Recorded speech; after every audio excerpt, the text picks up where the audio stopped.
good afternoon. This is Houndog Steve wishing you a very pleasant and snowy afternoon here in Ontario. Well, we have just had about an 18-inch to 20-inch dump of snow over 2 days, and so my shoulders are a little sore from shoveling. And whilst we're waiting for the snowplow to arrive, I thought I'd make a quick video about actually some very good news. The state of Texas, along with 10 other states, is suing BlackRock, Vanguard and State Street. And this is about time. These three massive mega corporations have been buying up every possible coal mine that they could in order to fix prices to push ahead the green agenda. And when I started to research in this, I looked into the grains, agriculture, the meat industry, and you know, the media, it doesn't matter where you look, it is just a handful of corporations are controlling the vast majority of the industries. Here, take a look. 10 meat industry giants based in Brazil, the USA, China, Japan and the EU countries control the world's market. With their market power, they can impose lower prices, sometimes below production costs. This is from 2021, how corporations determine what we eat. The concentration of companies in the food and agriculture sector is higher than ever. Fewer and fewer people are deciding what we eat. This is from the Organic Consumers Association. Seed monopolies. Who controls the world's food supply? For thousands of years, human agriculture, seeds were freely exchanged and shared. All that changed in the 1990s when laws were introduced to protect new bioengineered crops. Today, 4 corporations, Bayer, Corteva, ChemChina and Limagrain, control more than 50% of the world's seeds. These staggering monopolies dominate the global food supply. And this is from 2021. Seed laws criminalising farmers for using diverse crops that stand a better chance of adapting to climate change are threatening food security. Exactly. Seed sovereignty activists want to reclaim the right to plant. And here is a little chart that shows you the concentration in the seed business and agrochemicals. Okay, the biggest oil and gas companies in the world. Saudi Aramco, PetroChina, Sinopec, ExxonMobil, Shell, Total, BP and Chevron. That's 8 companies control the oil and gas market. The Coca-Cola and the Pepsi duopoly, the secret ingredients. And this was March 2024. The soft drink industry is dominated by 2 entities with a combined market value of roughly $500 billion, Coca-Cola and PepsiCo. Together, these companies not only shape the tastes and preferences of billions of people worldwide, but also engage in one of the most storied rivalries in the business world. With their renowned brands, extensive product lines and strategic acquisitions, it's safe to state that Coca-Cola and Pepsi have established a global duopoly. As of 2024, Coca-Cola commands approximately 50% of the global market, whilst Pepsi controls around 20%. This article explores their journey, market dominance and unique competitive advantages. So that's 70% of the market controlled by these 2 companies. And of course we see the same thing in the pharmaceutical world with the top 10 companies that basically control the entire industry, and that is their revenue in billions of dollars. One bank to rule them all, the discrete power of the Bank for International Settlement. The BIS has only 140 customers, consisting mainly of financial institutions and private entities, and the 60 central banks it serves accounts for 95% of the world's GDP. These shareholders include the Federal Reserve, Sveriges, Reichsbank, the Bank of Japan, the Bank of England, and many other giants of the global economy. So when they set interest rates for the world. So the interest rate hike we've just seen is by no means an accident. It was completely planned. And of course it's exactly the same for the mainstream media. Just 6 corporations control most of what you watch. Walt Disney, AT&T, Comcast, CBS, Fox and Viacom. I mean, such an unbelievable concentration of power telling you what to think, how to act and how the world works. I don't think so. And of course now you know why alternate media and social media is taking the place as these corporate behemoths. So as I say, it's about time that these people were called to task under the Monopolies or Combines Act or whatever you want to call it. But basically they control absolutely every aspect of our life. And as you'll see in the Zero Hedge article, that, they pushed up electricity prices by increasing the cost of coal, and they made a massive, massive profit. And these massive, giant, mega corporations got together, purchased all the coal mines that they could, fixed prices so that they would increase, made a massive profit in doing so, but electricity prices increased for the consumer. Now you may say, Steve, it's the coal industry, that horrible, dirty, filthy, stinking industry. Well, you know, that might be true, but you know, what we are replacing the coal industry with and the oil industry actually is no better than the mining that is done for the lithium in the batteries. You know, we now have things in our everyday life. You know, you used to be able to buy a fridge in the 60s. You know, that fridge would last you 40 or 50 years. Now you're lucky if you can get a fridge to last you more than 10 years. And everything that we purchase is like that now. There's nowhere near the quality. So in the space of the 40 years that you have the one fridge, you have to replace that with 4 fridges. The same with cars. But once you buy a Tesla, okay, 7 to 10 years, you have to replace that battery. It costs you $22,000 or so to just buy the battery, let alone take out the old one, install it, and I'm sure there will be some kind of recycling fee with the old battery, if you can, in fact, recycle them without setting fire to everything around.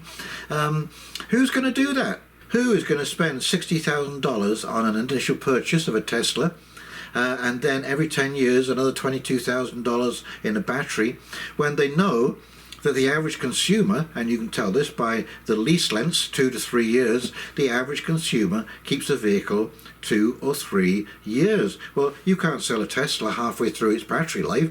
Nobody's going to buy that. You're going to have to discount, you know, the new battery cost further down the road. And so, like I say, the damage to the environment is equal to, if not greater, than the old industry. So, you know, if you're going to get into that kind of stuff, manipulating for that sake, then you have to come up with a viable option for society. And if you can't do that, as we're seeing, nobody's going to buy the product, and you cannot force them. But as I say, these corporations, as you saw, all around the world, everything that we depend on is controlled by a few corporations. And you don't think these guys play golf together, chat, decide what their agendas are going to be, who's going to help who out, who's going to scratch whose back? You know, of course they do. They're human. Well, I use that term loosely, but yeah, you know, that's what people do. They collude with each other. Okay, so let's just pop over, read that article. It's very short, and I'll come back and do a quick wrap up. And this from Zero Hedge. Electric revenge. Texas sues BlackRock and others for conspiring to quash coal, sending energy prices soaring. And here they are. Your favourite and mine, the BlackRock Corporation. Texas is leading a new lawsuit with 10 other red states against BlackRock, Vanguard and State Street for allegedly breaking antitrust laws by colluding to suppress coal, causing electricity prices to spike. Competitive markets, not the dictates of far-flung asset managers, should determine the price Americans pay for electricity, wrote Texas Attorney General Ken Paxton in the complaint. The Republican-led states, including West Virginia and Montana, are asking the court to bar the 3 largest U.S. investment firms from using their stock in coal companies to vote on shareholder resolutions and take other steps in a way that restrains output and limit market competition. The complaint filed in Tyler, Texas, is one of the highest-profile lawsuits targeting companies that promote environmental, social and governance goals, or ESH. Over several years, the 3 asset managers acquired substantial stock holdings in every significant publicly held coal producer in the United States, thereby gaining the power to control the policies of the coal companies. Using their combined influence over the coal market, the investment cartel collectively announced in 2021 their commitment to weaponize their shares to pressure coal companies to accommodate green energy goals, the complaint continues. BlackRock, Vanguard and State Street utilized the Climate Action 100 and the Net Zero Asset Managers initiatives to signal their mutual intent to reduce the output of thermal coal, which predictably increased the cost of electricity for Americans across the United States. The cartel is accused of deliberately and artificially constricting supply, which increased the prices enabled investment companies to produce extraordinary revenue gains. Well, what a surprise! The other states involved in the lawsuit are Alabama, Arkansas, Indiana, Iowa, Kansas, Missouri, Montana, Nebraska, West Virginia, and Wyoming. Texas will not tolerate the illegal weaponization of the financial industry in service of a destructive, politicized environmental agenda.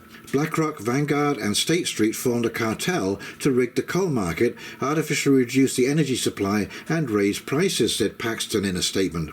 Their conspiracy has harmed American energy production and hurt consumers. This is a stunning violation of state and federal law. The lawsuit follows years of investigation by GOP officials who have taken aim at Wall Street's efforts to force a green agenda.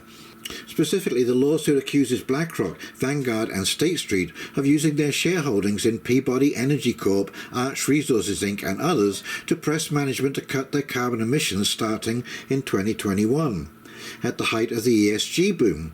The firms also joined activist groups such as Climate Action 100 Plus and the Net Zero Asset Managers Initiative, in which they formed a syndicate which agreed to use their collective holdings of publicly traded coal companies to induce industry-wide output reductions.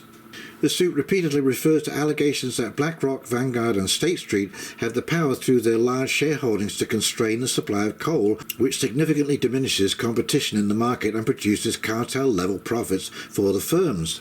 Climate finance coalitions are voluntary associations and therefore don't include any form of collusion and coercion. So it's hard to see the legal basis for this claim, said Lisa Sachs, Director of Sustainable Investment at Columbia University Law School. But coal finance politicians are now using the bully pulpit to scare financial institutions, which won't in any way benefit the coal sector and will harm the constituents these attorney generals purport to represent. That said, the firms have since reversed course, with State Street announcing in February it will quit Climate Action 100 because its requirements were inconsistent with the firm's independent approach to shareholder voting. Vanguard left the Net Zero Asset Managers Initiative in 2022. However, BlackRock and State Street remain members of the group. Plaintiffs in the Texas lawsuit acknowledge the departures but say they don't change the reality that defendants' holdings threaten to substantially reduce competition in violation of Section 7 of the Clayton Act. The case is Texas v. BlackRock, 24 CV 00437, U.S. District Court, Eastern District of Texas, Tyler. So I hope you enjoyed that as much as I did, and that it warmed your heart as much as it warmed my heart, because there has to be some consequences for these monstrous companies that can just manipulate every single part of the market. And I found it kind of interesting that the lawyer was making the case that, oh, they're just friends. Oh, they just met accidentally on a street corner, and they didn't collude. They didn't work together to play out their agenda. Yeah, okay. The deception is unbelievable. And I don't know how you get a judiciary that is independent enough, but we saw with the Rockefeller, when they tried to break up Standard Oil, it actually made the problem worse. So breaking it up is not the answer, but I think repercussions, financial repercussions, and stopping it from behaving in that way, or they have to pay back the public. If they force the public to pay higher prices for everything because of their collusion, they should be forced to refund every last cent to the public with interest. Okay, because that's what they would insist on. That's what their corporation would insist on, is that they be made whole. Okay, well, they should have to make the public whole when they behave like that, and no ifs, ands, or buts. Okay, so I would enjoy to hear your comments. Please let me know what you think about this. I'm pretty certain that most of my listeners are going to be on board with this, but yeah, I'd be very interested to hear if you have any solutions or anything that you might want to point out or comment about. Okay, so like, comment, subscribe below. In the meantime, this is Houndog Steve signing off, wishing you a very pleasant afternoon, and we'll talk very, very shortly. See you now. Bye.